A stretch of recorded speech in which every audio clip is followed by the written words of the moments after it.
മലപ്പുറം ഊർങ്ങാട്ടിരിയിൽ കാട്ടാന കിണറ്റിൽ വീണു. കൂരങ്കല്ല് സ്വദേശി സണ്ണിയുടെ കൃഷിയിടത്തിലെ കിണറ്റിലാണ് ആന വീണത്.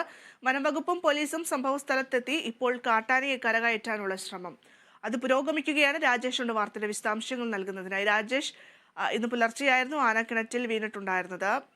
ഇപ്പോഴും ശ്രമം തുടരുകയാണ് പുറത്തെത്തിക്കാൻ എന്ന് വിശ്വസിക്കുന്നു. എങ്ങനെയാണ് വിവരങ്ങൾ? ഭദ്ര, ഇന്ന് പുലർച്ചെ 1 മണിയോടെയായിരുന്നു ഈ കരുങ്ങല്ല് വെള്ളപ്പാറ സ്വദേശിയായിട്ടുള്ള സണ്ണിയുടെ കൃഷിയിടത്തിൽ ഒരു കാട്ടാന ഒരു കിണറിൽ വീഴുന്നത്. തുടർന്ന് ഈ പ്രദേശവാസികളെല്ലാം വനംവകുപ്പിനെയും വിവിധ വകുപ്പിനെയും അറിയിച്ചതിന്റെ അടിസ്ഥാനത്തിൽ ഈ സംയുക്ത പരിശോധനയാണ് ഈ കാട്ടാന ആൾമറയില്ലാത്ത കിണറിൽ അകപ്പെട്ട വിവരം അറിയുന്നത്. തൊട്ടു പിന്നാലെ രക്ഷാപ്രവർത്തനമായി വനംവകുപ്പ് എത്തി.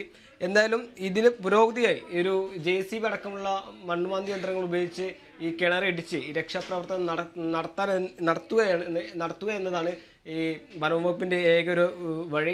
ഇതിനായിട്ട് ഈ DF അടക്കമുള്ള വനംവകുപ്പ് സംഘം പ്രദേശത്തെത്തിയിട്ടുണ്ട്. നിലമ്പൂർ MLA PV അൻവർ അടക്കമുള്ള നേതാക്കളെല്ലാം പ്രദേശത്ത് വലിയൊരു പ്രതിഷേധം ഉടലെടുക്കുന്നുണ്ട്. ഇത് പ്രധാനമായി പറയുന്നത് ഈ വനംവകുപ്പ് ഈ നിരന്തരമായി കാട്ടാനശല്യം വർദ്ധിക്കുന്ന സാഹചര്യത്തിൽ ഇതിനെ തുരത്താൻ വേണ്ടി വനംവകുപ്പ് യാതൊരുവിധ നടപടി ഇല്ലെന്നാണ് നാട്ടുകാരുടെ ആക്ഷേപം. എന്തായാലും വരും മണിക്കൂറിൽ ഈ രക്ഷാപ്രവർത്തനം മുന്നോട്ട് പോകും, അല്ലെങ്കിൽ ഈ ആനയെ കരകയറ്റാമെന്നൊരു തീരുമാനമാണ് വനംവകുപ്പിന്റെ ഭാഗത്തു നിന്ന് ഉണ്ടാകുന്നത്. ഭദ്ര,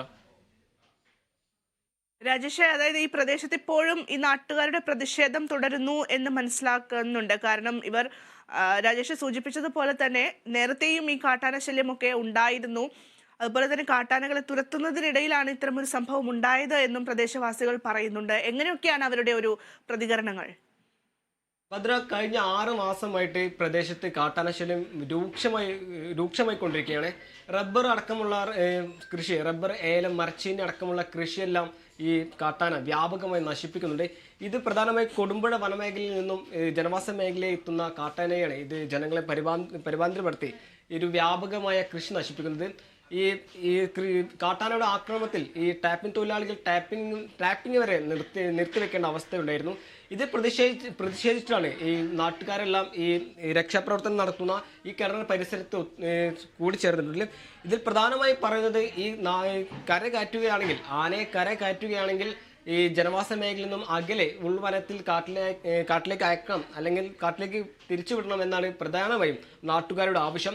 ഇനിയൊരു കാട്ടാന വന്ന് ജനവാസ മേഖല, ഇതൊരു മലയോര മേഖലയാണ്. പ്രധാനമായും ഈ മലയോര മേഖലയിലെ ജനങ്ങൾ പ്രധാനമായും കൃഷി ആശ്രയിച്ചാണ് ജീവിക്കുന്നത്. ഈ നിരന്തരമുള്ള കാട്ടാന ശല്യത്തിൽ വ്യാപകമായ കൃഷിനാശമാണ് കർഷകർ ഉണ്ടാകുന്നത്. ഇതിനെല്ലാം ഒരു അടിയന്തര നടപടി വേണം എന്നൊരു ആവശ്യവും നാട്ടുകാർ മുന്നോട്ട് വെക്കുന്നുണ്ട്. ഭദ്ര, മലപ്പുറം ഊർങ്ങാട്ടിരിയിലാണ് കാട്ടാന കിണറ്റിൽ വീണത്. ഇന്ന് പുലർച്ചെയോടെയായിരുന്നു കൂരങ്കല്ല് സ്വദേശി സണ്ണിയുടെ കൃഷിയിടത്തിലെ കിണറ്റിൽ ആന വീണത്. എന്തായാലും വനംവകുപ്പും പോലീസും ഇപ്പോഴും സംഭവ സ്ഥലത്ത് തമ്പടിച്ചിരിക്കുകയാണ്. ആനയെ എങ്ങനെയെങ്കിലും പുറത്തെത്തിക്കാനുള്ള ദൗത്യം അത് പുരോഗമിച്ചുകൊണ്ടിരിക്കുന്നു. മറുവശത്ത് നോക്കുകയാണെങ്കിൽ നാട്ടുകാർ പ്രതിഷേധവുമായി രംഗത്ത് എത്തിയിരിക്കുകയാണ്. ആനയെ രക്ഷിച്ച് എത്രയും പെട്ടെന്ന് ഉൾക്കാട്ടിലേക്ക് അയക്കണം എന്നുള്ള ഒരു ആവശ്യമാണ് ഇപ്പോൾ നാട്ടുകാർ മുന്നോട്ട് വെക്കുന്നത്. ഒപ്പം തന്നെ ഈ കൃഷിയിൽ വലിയ രീതിയിൽ നാശമുണ്ടായിട്ടുണ്ട്. അതിന് നഷ്ടപരിഹാരം കൂടി നാട്ടുകാർ ചോദിക്കുകയാണ്.